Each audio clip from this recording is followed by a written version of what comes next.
choisi la culture de l'asperge verte sur l'exploitation pour plusieurs raisons, parce que déjà j'ai continué à la suite de mes parents, donc j'ai repris l'exploitation familiale il y a 5 ans et j'ai décidé de poursuivre l'asperge verte qui existait, l'atelier existait depuis les années 90 sur l'exploitation. Donc j'ai décidé de la poursuivre et de la développer. Donc la culture de l'asperge verte, c'est une bonne diversification, surtout pour les petites et moyennes exploitations, puisque ça fait un bon complément de revenus en plus des grandes cultures. Donc là, on arrive en fin de période de récolte.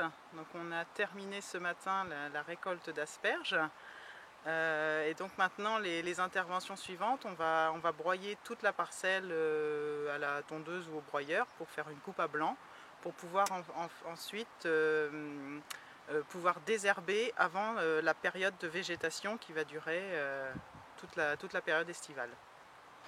Donc après on va enchaîner sur tout ce qui est apport de fertilisation organique et minérale et d'oligo-éléments. Et puis pendant tout l'été, en fonction on va surveiller tout ce qui est insectes et maladies, et en fonction des observations, on va intervenir ou pas intervenir. Et puis la troisième intervention, ça va être l'irrigation, bien sûr, qui est indispensable. Donc dès qu'on va voir que le sol commence à s'assécher, on va intervenir, et cela pendant à peu près toutes les semaines jusqu'à la fin du mois d'août.